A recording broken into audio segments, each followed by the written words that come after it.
After beating the top team in the West, the Dallas Mavericks have taken control of the Western Conference Finals with a 3-0 lead on the Timberwolves. Could the Dallas Mavericks win it all and become the 2024 NBA champions? Obviously, they're likely to go up against the Celtics, but we'll talk about that in a little bit. Clearly, they're fighting against all odds. But the question is, how are they doing it? After Anthony banked his 3 in the second quarter during Game 2, the Mavs were down by 18.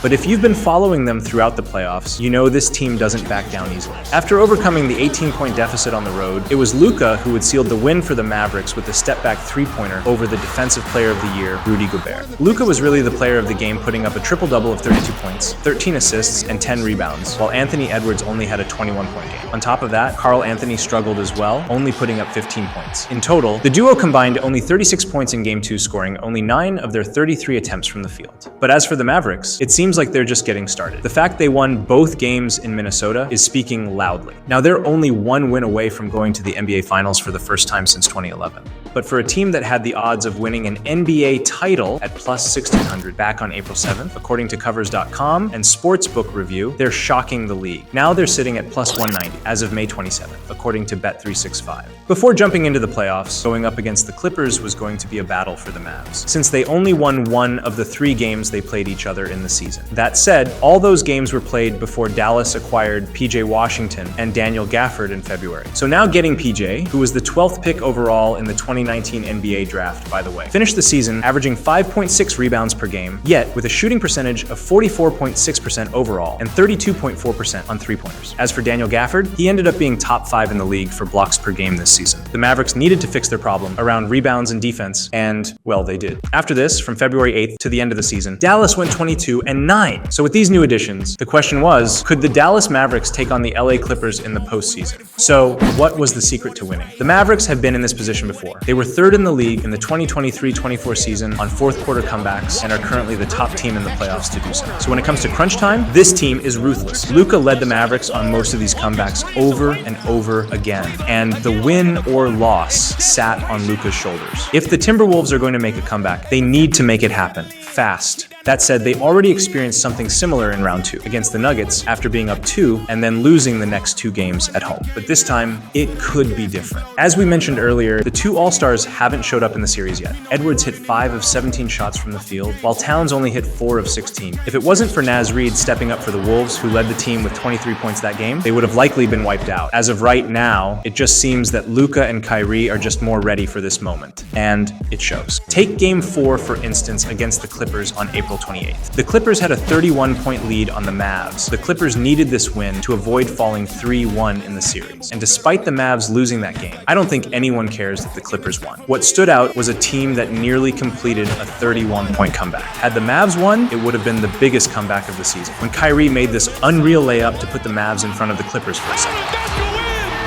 That's when something ignited in the Mavs. After this, the Mavs took Game 5 and 6, winning the series on the Clippers. But round 2 is what really solidified things. The Mavs beat the number 1 team in the West. In the same exact order, they beat the Clippers. Lost Game 1, won Games 2 and 3, lost Game 4, and then wrapped up the series in Game 5 and 6. But let's talk about the journey here too. After struggling in Game 1, not many people had high hopes for the Mavs, since they were playing the top team in the West after all. It seemed that they couldn't overcome OKC's strategies, despite the attempts to adjust their lineup. And historically, Coach Jason Kidd had a history of losing Game 1. On top of that, Luka injured his knee in Game 3 against the Clippers, and he even admitted before Game 5 that he would have likely sat out if it were the regular season. What's even more bizarre was Game 5 after, as we just mentioned, he would have likely sat out, but then put up a double-double of 35 points and 10 assists. So now in Game 1 against OKC, this injury clearly started to affect his gameplay, with only 19 points, highlighting a major concern for Dallas to move forward in the series. The Mavs needed to come up with a solution, fast, and, well, they did. Luka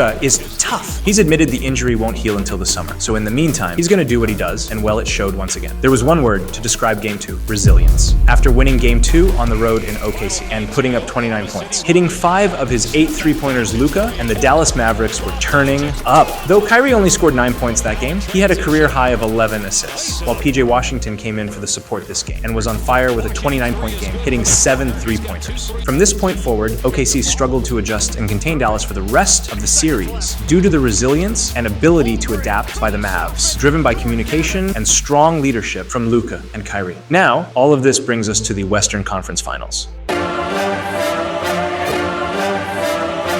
After the Timberwolves beat the defending champions in their home arena, people knew that the Wolves were coming in hot. But was anyone expecting the Mavs to win Game 1? Or better yet, both games in Minnesota? Probably not. Or what about 3 games straight? What's happening right now is absolutely insane. It feels like the Dallas Mavericks are a sleeper team right now, and no one sees them coming until it's too late. Remember the word we used to describe Game 2 against OKC? Resilience. The same resilience showed up in Game 1, right after being named All-NBA First Team. Luka led the Mavs to win 108-105 against the Wolves in their home arena. He had a 33-point game with 15 of those points happening in the fourth quarter alone. On top of that, Kyrie contributed with a 30-point night. Remember when we mentioned this team is third and fourth quarter comebacks? Even though there wasn't a comeback, the Mavs produced in the fourth quarter like there was a comeback. Minnesota led for most of the game, but with 3 minutes left in the game, the Mavs responded. With the Wolves up by 4, Luka closed the gap to 1, and after that, the Mavericks went on a 10-3 run to seal the victory. Despite the Mavericks struggling from the 3-point line, going 6 for 25 all game, they still outscored the Timberwolves in the fourth quarter. And just like we mentioned in Game 2, where Naz Reid had to step up for Anthony and Karl, Jaden McDaniels had to step up in Game 1, leading the team with 24 points, while Anthony only put up 19 points and Karl only 16 points. Together, the All-Star duo combined only 35 points in the first game, scoring only 12 of their 36 attempts from the field. Now after Game 3, the heat has turned up even more. After the Mavs took Game 3 at home, becoming the Western Conference champions is now within reach.